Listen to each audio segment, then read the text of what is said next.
بسم الله الرحمن الرحيم. إن الحمد لله نحمده ونستعينه ونستغفره، من يهده الله فلا مضل له ومن يضلل فلا هادي له، وأشهد أن لا إله إلا الله وحده لا شريك له، وأشهد أن سيدنا ونبينا وحبيبنا وشفيعنا وقرة أعيننا محمدًا عبده ورسوله صلى الله تبارك وتعالى عليه وعلى آله وأصحابه وأزواجه وذريته وبارك وسلم تسليمًا كثيرا. أما بعد، فأعوذ بالله من الشيطان الرجيم. بسم الله الرحمن الرحيم. استغفروا ربكم ثم توبوا إليه يمتعكم متاعا حسنا إلى أجل مسمى. وقال تعالى: قل يا عبادي الذين أسرفوا على أنفسهم لا تقنطوا من رحمة الله إن الله يغفر الذنوب جميعا إنه هو الغفور الرحيم. وقال النبي صلى الله عليه وسلم فيما يروي عن ربه: يا عبادي إنكم تخطئون بالليل والنهار وأنا أغفر الذنوب جميعا. وقال: كلكم خطاؤون وخير الخطائين التوابون. وقال النبي صلى الله عليه وسلم: التائب من الذنب كمن لا ذنب له. سبحان ربك رب العزة عما يصفون وسلام على المرسلين والحمد لله رب العالمين. اللهم صل على سيدنا محمد وعلى آل سيدنا محمد وبارك وسلم. میرے محترم بھائیوں اور دوستو، یہ ہماری اس اجتماع کی پہلی مجلس ہے، اور ہم سب کے یہاں جمع ہونے کا مقصد اللہ کی محبت کو حاصل کرنا ہے، اور حضرت محمد صلی اللہ علیہ وسلم کی محبت اور آپ کی اتباع کی دولت کو حاصل کرنا ہے. اور انسان کے اللہ تعالیٰ سے قریب ہونے میں سب سے بڑی جو رکاوٹ ہے وہ اس کے گناہ ہیں. گناہ ہیں جو انسان کرتا رہتا ہے، یا پھر وہ گناہ ہیں جو اس نے پہلے کیے اور اب تک اس کے اثرات باقی ہیں. ہمارے نبی کا ارشاد ہے، جب انسان گناہ کرتا ہے تو گناہ کرتے ہی اس کے دل پہ ایک سیاہ نقطہ لگ جاتا ہے. اگر توبہ کر لے تو صاف ہو جاتا ہے، توبہ نہ کرے تو باقی رہتا ہے. جب دوسرا گناہ کرتا ہے تو ایک اور نقطہ لگ جاتا ہے، تیسرا کرتا ہے تو ایک اور لگ جاتا ہے، چوتھا کرتا ہے ایک اور لگ جاتا ہے. یوں گناہ کرتے کرتے اس کے دل پہ سیاہ نقطے لگتے اس کا دل بالکل سیاہ ہو جاتا ہے. اور جب دل سیاہ ہو جاتا ہے تو پھر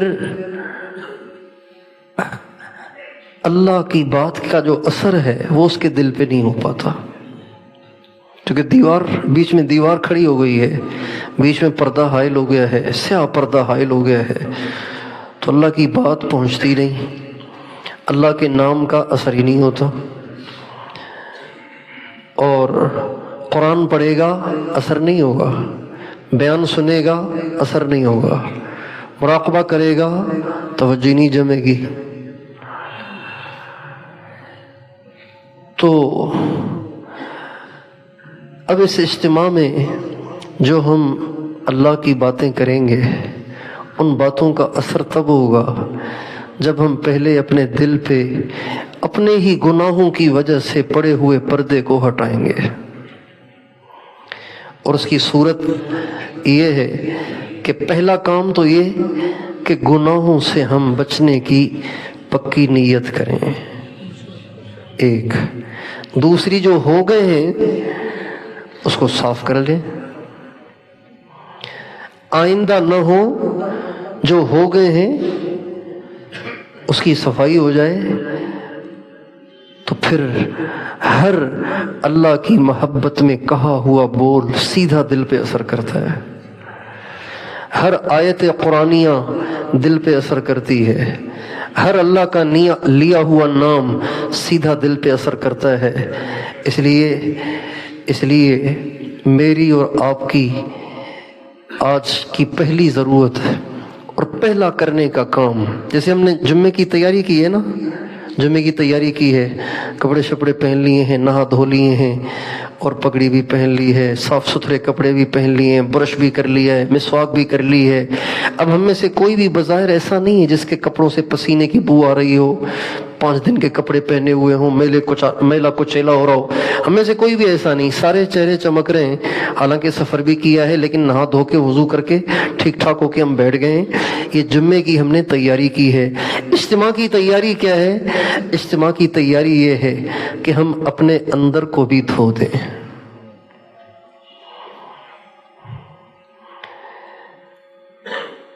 انسان کو ہمیشہ ایسا رہنا چاہیے، ہمیشہ ایسا رہنا چاہیے کہ اگر ابھی بھی اللہ کا بلاوا آ جائے نا، ابھی بھی آ جائے، تو مجھے اللہ سے مل کے شرمندگی نہ ہو۔ ہر وقت ایسا رہنا چاہیے، اس لیے کہ حضرت اسرائیل بتا کے تھوڑی آئیں گے کہ بھئی اللہ سے ملاقات ہونے والی ہے، نہا دھو لو، ایسے تھوڑی ہوتا ہے۔ لڑکی کو تو بتایا جاتا ہے کہ آپ کی رخصتی فلاں دن ہے، لہٰذا وہ اس سے پہلے نہا بھی لیتی ہے، بال بھی ٹھیک کر لیتی ہے، میک اپ بھی کرا لیتی ہے، اور ایسی تیار ہو جاتی ہے کہ بالکل پہچانی نہیں جاتی، اس لیے کہ اسے پتہ ہے کہ میرے پیا سے، میرے دولہے سے، اور میرے رفیق حیات سے اب ملاقات ہونے والی ہے، اور یہ پہلی ملاقات ہے۔ اور انگریزی میں کہتے ہیں first impression is the last impression۔ پہلی دفعہ جو انسان پہ اثر پڑتا ہے نا، بس وہ اثر باقی رہتا ہے۔ پہلی دفعہ کوئی آنکھوں میں جچ جائے، پہلی دفعہ کوئی اچھا لگ جائے، تو بس پھر وہ اچھا ہی لگا رہتا ہے، اور پہلی دفعہ کسی سے دل اچاٹ ہو جائے، اور پہلی دفعہ کسی سے دل بدزن ہو جائے، تو پھر 1000 ہیلے کرو تب بھی دل مائل نہیں ہوتا۔ تو لڑکی کو تو بتایا جاتا ہے کہ آپ کی رخصتی ہونے والی ہے، لہذا آپ نے فلاں تاریخ سے پہلے تیار رہنا ہے، لیکن میرے دوستو ہمیں بتایا نہیں جائے گا۔ الموت یاتی بغتتاً، حضرت امام شافعی فرماتے ہیں الموت یاتی بغتتاً والقبر صندوق العمل، موت پوچھ کے نہیں آئے گی، اچانک آ جائے گی، آپ کے وہم و گمان میں بھی نہیں ہوگا کہ آج میں نے مرنا ہے، اور اچانک روح قبض ہو جائے گی، آپ کی آنکھ کھلے گی تو آپ اگلے جہان میں ہوں گے اور اس جہان سے نکل چکے ہوں گے، لیکن وہاں جانے کے بعد شرمندگی، پچھتاوا، افسوس، اس کا کوئی فائدہ نہیں، چونکہ وہاں سے واپسی تو ہو نہیں سکتی۔ اس لیے انسان کو ہمیشہ اس حال میں رہنا چاہیے کہ اگر میں چلا جاؤں تو اللہ کے پاس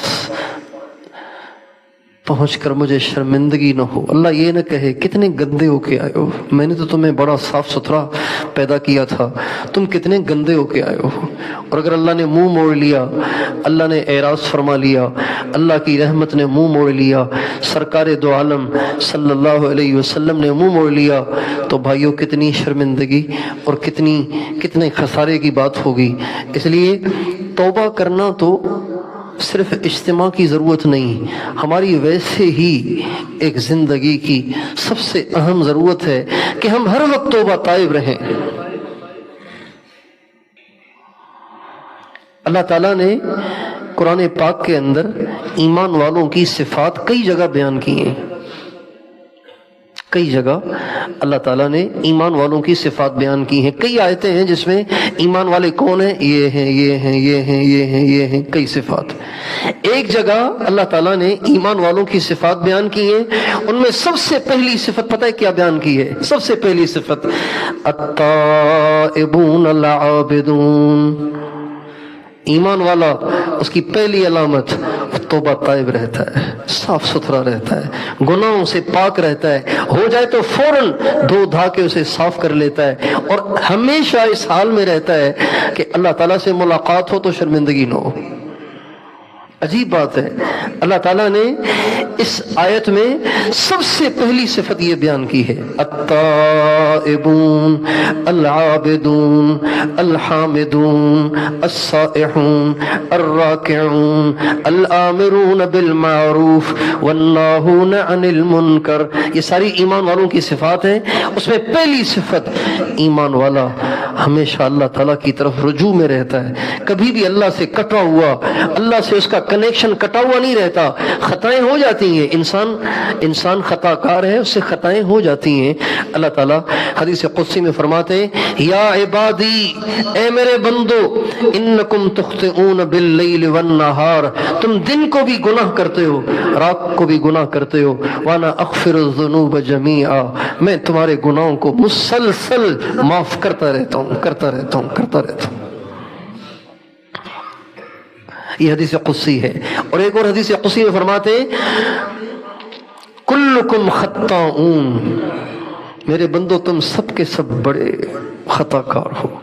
خطا کہتے ہیں بہت خطا کار کو، ایک خاطی خطا کرنے والا، اور ایک خطا بہت خطائیں کرنے والا، قدم قدم پہ لغزشیں کرنے والا، قدم قدم پہ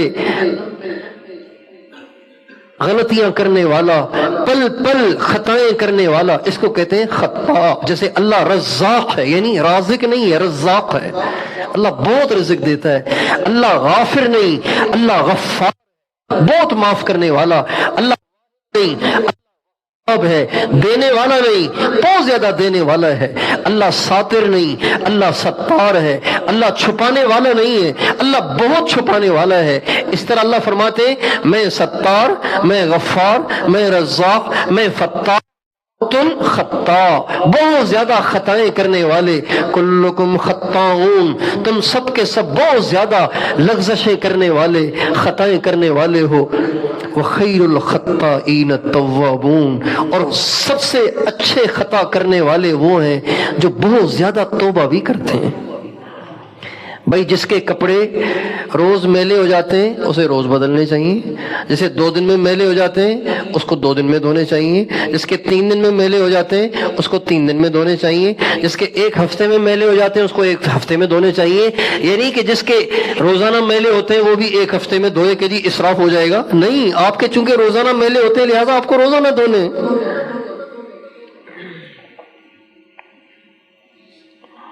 جو لوگ شیشہ بند دفتروں میں بیٹھتے ہیں ان کے تو 6 دن بھی کپڑے میلے نہیں ہوتے، اور جو بیچارے سارا دن مزدوریاں کرتے ہیں، سڑکوں پہ گھومتے پھرتے ہیں، ان کے تو روزانہ میلے ہو جاتے ہیں۔ لہٰذا ان کو ان دفتروں میں بیٹھے ہوئے پہ اپنے آپ کو قیاس نہیں کرنا، بلکہ ان کو روزانہ توبہ کرنی ہے۔ اور ہمارے نبی فرماتے ہیں، واللہ میں روزانہ اللہ سے 100 دفعہ توبہ کرتا ہوں۔ کون فرماتے ہیں؟ معصوم نبی، پاک نبی، نبی، ساری خطاؤں سے پاک نبی، ہمارے بے عیب نبی، ہمارے بے نقص نبی، ہمارے وہ نبی جن سے گناہ تو کیا کبھی ہمارے نبی کو گناہ کا وسوسہ بھی نہیں آیا۔ ہمارے نبی اتنے پاک صاف ہیں کہ ہمارے نبی کو کبھی گناہ کا وسوسہ بھی نہیں آیا۔ وہ فرماتے ہیں، واللہ انی لاستغفر اللہ فی اليوم 100 مرہ، میں اپنے اللہ سے روزانہ 100 دفعہ معافی مانگتا ہوں۔ اور ایک روایت میں آتا ہے، واللہ انی لاستغفر اللہ فی اليوم اکثر من 70 مرہ، اللہ میں اپنے اللہ سے روزانہ 70 دفعہ سے زیادہ دفعہ معافی مانگتا ہوں۔ ایک صحابی کہتے ہیں، اللہ کے نبی مجلس میں تشریف فرما تھے، میں اللہ کے نبی کے ساتھ بیٹھا ہوا تھا تو بات تو کوئی اور چل رہی تھی، لیکن دوران مجلس میں بار بار سنتا تھا کہ آپ علیہ السلام فرماتے تھے، استغفر اللہ واتوب الیہ، یا اللہ معافی دے دے، توبہ کرتا ہوں، استغفر اللہ واتوب الیہ، یا اللہ معافی دے دے، توبہ کرتا ہوں۔ مجلس کسی اور چیز کی تھی، استغفار کی مجلس نہیں تھی، مجلس تو کسی اور چیز کی کی تھی، لیکن اس کے دوران آپ وقتاً فوقتاً یہ بات فرماتے تھے. صحابی کہتے ہیں میں نے گنتی کرنا شروع کی، کہتے ہیں میں نے گنتی کی تو ہمارے نبی نے ایک مجلس میں 100 دفعہ اللہ سے توبہ کی اور استغفار کیا، ایک مجلس میں بیٹھے بیٹھے. یہ امت کی تعلیم کے لیے ہے کہ ہمیشہ ہمیں تیار رہنا چاہیے کہ اگر اللہ کا بلاوا آ جائے تو پھر ہم یہ نہ کہیں کہ نہیں ابھی تو میں جانے کے قابل نہیں ہوں. ہمارا یہ کہنا اس سے ہم موت سے بچ نہیں جائیں گے، ہماری مہلت بڑھا نہیں دی جائے گی، بلکہ ہمیں اسی گندے میلے کچیلے حال میں اللہ کے پاس لے جایا جائے گا. وہاں شرمندگی ہوگی اور وہاں پھر سزا ہوگی. اس لیے ہماری زندگی کی پہلی ضرورت، ہمارے اجتماع کا پہلا کام وہ یہ کہ ہم توبہ کریں. یا ایھا الذین آمنوا توبوا الی اللہ، اے ایمان والو توبہ.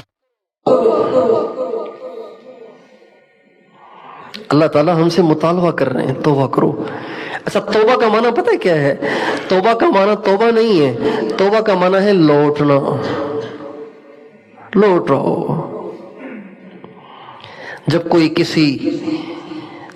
پیارا کسی پیار کرنے والے کو چھوڑ کے چلا جاتا ہے نا، ناراض ہو کے چھوڑ کے چلا جاتا ہے، اور کتنا عرصہ رابطہ ہی نہیں کرتا، کتنا آپ سب پوچھنے کو بھی نہیں آتا، تو وہ جو اس کو پیار کرتا ہے، جو اس کو چاہتا ہے، وہ اس کو کہتا ہے اب تو آپ واپس آئے نا، اب تو بہت دن ہو گئے. ہم لوگ جاتے ہیں نا تبلیغ میں تو ہمارے نوجوان بتاتے ہیں کہ جی امی سے بات ہوئی تھی تو امی کہہ رہی بیٹا بہت دن ہو گئے، اب تو واپس آؤ نا، بہت دن ہو گئے اب تو واپس آؤ نا. پتہ نہیں تمہارے 40 دن کب پورے ہوں گے، پتہ نہیں تمہارے 4 مہینے زیادہ ہی لمبے ہو گئے، پتہ نہیں کب پورے ہوں گے، اب تو واپس آ جاؤ، پھر بعد میں چلے جانا. 40 دن پورے ہو گئے، اب تبلیغ والے لگے ہوئے ہیں کہ جی 2 چلے اور لگاؤ، 3 چلے پورے کرو. اب وہ اپنے والد سے، اپنی والدہ سے رابطہ کر رہا ہے. امی کہہ رہی ہیں بیٹا 40 دن بہت لمبے ہو گئے ہیں، ابھی تو آ جاؤ، پھر بعد میں چلے جانا، واپس آ جاؤ، تیری یاد ستا رہی ہے، تجھے دیکھے ہوئے بہت دن ہو گئے ہیں، واپس آ جاؤ. اس کو کہتے ہیں توبہ. اللہ تعالیٰ اب اس معنی کو مد نظر رکھ کر اب آپ اس آیت میں غور کریں. آپ کو اس آیت کے پڑھنے میں بھی مزہ آئے گا، سننے میں بھی مزہ آئے گا. یا ایھا الذین آمنوا توبوا الی اللہ، اے ایمان والو بہت دن ہو گئے ہیں، اب تو واپس آ جاؤ. کہاں نگاہیں چھپاتے پھرو گے، کہاں کب تک نظریں چراتے پھرو گے، کب تک مجھ سے دور رہو گے، کب تک مجھ سے ٹوٹے رہو گے، اب تو آ جاؤ نا.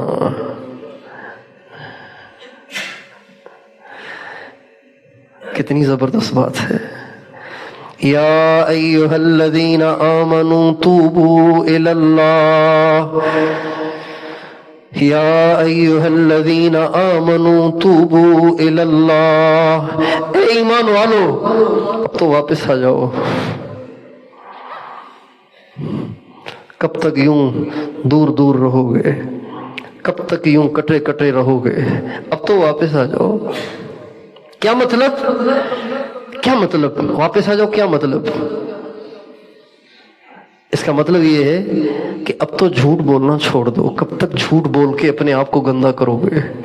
اب تو غیبتیں چھوڑ دو. کب تک اپنی زبان کو غیبتیں کر کے گندا کرتے رہو گے؟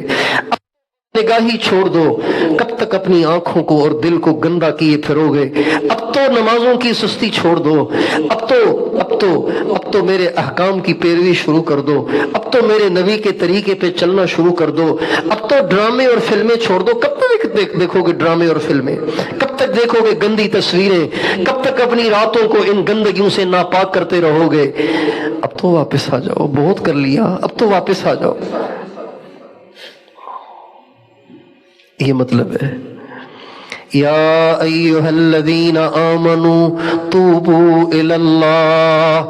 ہر ایک اس کو اجتماعی اعلان نہ سمجھیں. ہر ایک اپنے دل کی طرف اس آیت کو متوجہ کرے کہ اللہ مجھ سے کہہ رہے ہیں، نام لے کے کہہ رہے ہیں عبداللہ اب تو واپس آؤ نا.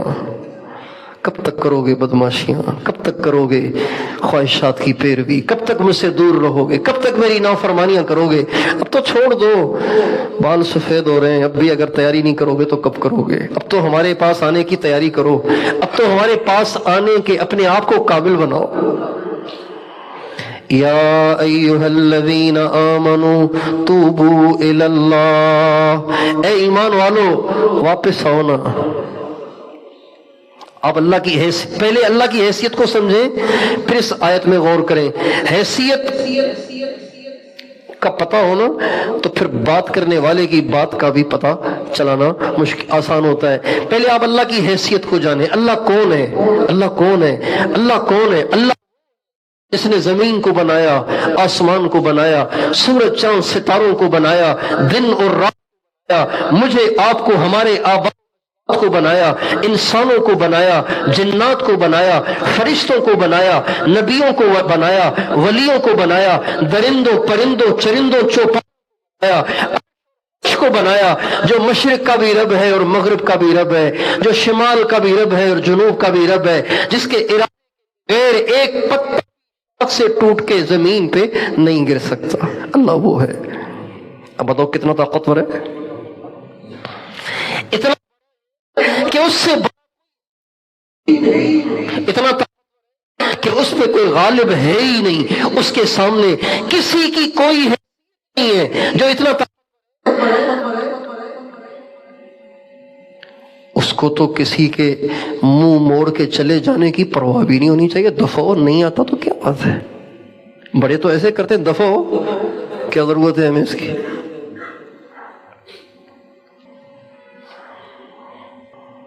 کسی بڑے ادارے کا چپڑاسی اگر سرکاری بڑے ادارے کا چپڑاسی اگر چھوڑ کے چلا جائے کہ میں ریزائن دیتا ہوں، تو اس کے ریزائن دینے سے کون سی یونیورسٹی بند ہو جائے گی بھائی؟ کہیں گے دفعہ ہو، لوگ تو روزگار کے لیے پریشان ہو رہے ہیں، تو خامخواہ نخرے کر رہا ہے، دفعہ ہو، کیا ضرورت ہے ہمیں تمہاری؟ تو یونیورسٹی کا جو پرنسپل ہوگا اور جو اس کا وی سی ہوگا وہ یہ نہیں کہے گا یار اللہ کے واسطے یہ جھولی ہے واپس آ جاؤ یار بس آئندہ تمہاری گستاخی نہیں ہوگی، تمہارے شان کے خلاف کوئی کام نہیں ہوگا، بس واپس آ جاؤ۔ وہ تو یوں نہیں کہے گا، وہ کہے گا دفعہ ہو، تیرے جیسے بہت ہیں۔ کیوں؟ اس لیے کہ وائس چانسلر طاقتور ہے اور یہ اس کے سامنے بہت گھٹیا ہے، لہذا ایسا ایک کیا ایسے اگر 100 بھی چھوڑ کے چلے جائیں تو وی سی کی شان میں کوئی کمی نہیں آتی اور وی سی کے کام میں کوئی کمی نہیں آئے گی۔ اللہ اتنے بے نیاز اور اتنے زبردست کے بعد کہہ رہے یا ایھا الذین آمنوا توبوا الی اللہ، اے ایمان واپس ہونا۔ اب بتائیے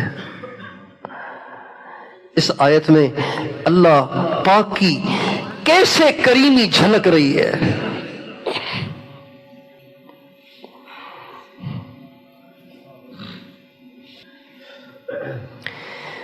یا ایھا الذین آمنوا توبوا الی اللہ توبۃ نصوحا، اور ایک جگہ وتوبوا الی اللہ جمیعا ایھا المؤمنون لعلکم تفلحون۔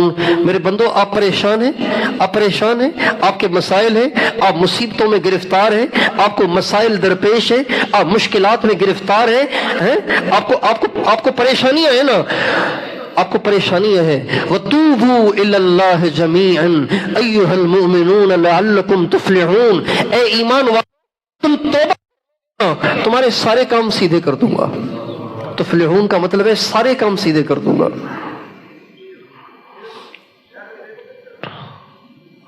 لوگ اپنے مسائل کے حل کے لیے وظیفے پوچھتے ہیں، وظیفے ڈھونڈتے ہیں، اللہ کہتے ہیں تمہارے سارے کاموں کا سیدھا ہونا تمہاری توبہ میں چھپا ہوا ہے۔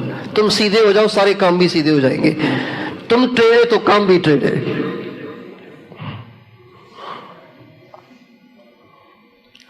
اب یہ جو مجمع آیا ہوا ہے نا، یہ مجمع جس مقصد کے لیے آیا ہے وہ کیا ہے؟ اللہ کی محبت. وہ کیا ہے؟ اللہ کے نبی کی محبت. وہ کیا ہے؟ اتباع سنت. وہ کیا ہے؟ اللہ سے تعلق کا مضبوط ہونا. وہ کیا ہے؟ گناہوں سے زندگی کا پاک ہو جانا. ہمیں اس مقصد میں ہمیں کامیابی چاہیے. اس مقصد میں کیا چاہیے؟ کامیابی چاہیے. تو اللہ مجمع سے فرما رہے ہیں وَتُوبُوا إِلَى اللَّهِ جَمِيعًا أَيُّهَا الْمُؤْمِنُونَ لَعَلَّكُمْ تُفْلِحُونَ. جس مقصد کے لیے آئے ہو اگر اس مقصد میں کامیابی چاہتے ہو تو توبہ کر لو. تفلحون.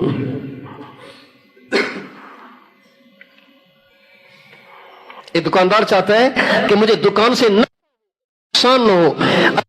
دکاندار سے کہتے ہیں وَتُوبُوا إِلَى اللَّهِ جَمِيعًا أَيُّهَا الْمُؤْمِنُونَ لَعَلَّكُمْ تُفْلِحُونَ. اگر تم چاہتے ہو تمہیں دکان سے صرف تو توبہ کر لو. تمہاری دکان سے تمہیں خیر ہی.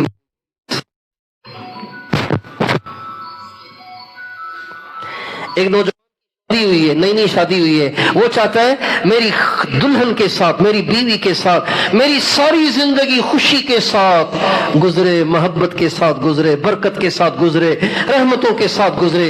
اللہ تعالیٰ فرماتے وَتُوبُوا إِلَى اللَّهِ جَمِيعًا أَيُّهَا الْمُؤْمِنُونَ لَعَلَّكُمْ تُفْلِحُونَ. نوجوان اگر اپنی بیوی کے ساتھ ساری زندگی خوشی کے ساتھ اور راحت اور سکون کے ساتھ اور عزت کے ساتھ رہنا چاہتے ہو تو گناہوں سے باز آ جاؤ. توبہ تو تمہیں تمہاری بیوی سے خوشیاں دوں گا. یہ لعلکم تفلحون کے اندر ساری باتیں چھپی ہوئی ہیں.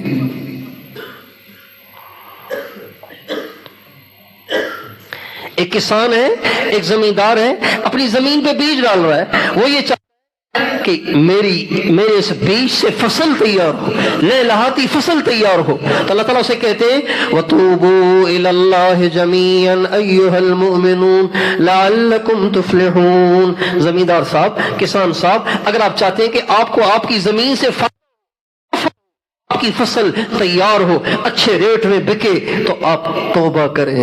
اللہ آپ کو آپ کے اس مقصد میں کامیاب کرے گا. ایک طالب علم ہے, یونیورسٹی کا طالب علم ہے یا مدرسے کا طالب علم ہے, وہ یہ چاہتا ہے میرا علم راسخ ہو. مدرسے کا طالب علم ہے, وہ کہہ رہا ہے میرا علم راسخ ہو, اور اللہ مجھے قبول کرے, اللہ دین کا کام لے, اور اللہ میں برکت دے, اور اللہ علم کا رسوخ عطا فرمائے, میرا ذہن بھی کھل جائے, سینہ بھی کھل جائے, کتابیں بھی سمجھ میں آ جائے, نہ آ جائے. اللہ سے کہہ رہے وَتُوبُوا إِلَى اللَّهِ جَمِيعًا أَيُّهَا الْمُؤْمِنُونَ لَعَلَّكُمْ تُفْلِحُونَ. طالب علم صاحب, آپ گناہوں سے اللہ آپ کو آپ کے مقصد میں کامیاب کرے گا. ایک نوجوان MBBS پڑھ رہا ہے, ڈاکٹر بن رہا ہے, انجینئر بن رہا ہے. وہ چاہتا ہے ہر ایگزام میں پوزیشن ہولڈر ہوں, ہر ایگزام میں پاس ہو جاؤں, مل جائے, تاکہ مجھے ڈگری مل جائے. اللہ وَتُوبُوا إِلَى اللَّهِ جَمِيعًا أَيُّهَا الْمُؤْمِنُونَ لَعَلَّكُمْ تُفْلِحُونَ. اگر تمہیں عزت کی ڈگری بھی چاہیے نا, عزت کی برکتوں بھری ڈگری, کتنے ہیں ڈگریوں والے, ڈگریاں لیے پھر رہے, دھکے کھا رہے, نوکری نہیں مل رہی. نوکری مل بھی گئی تو عزت نہیں مل رہی, برکت نہیں ہے.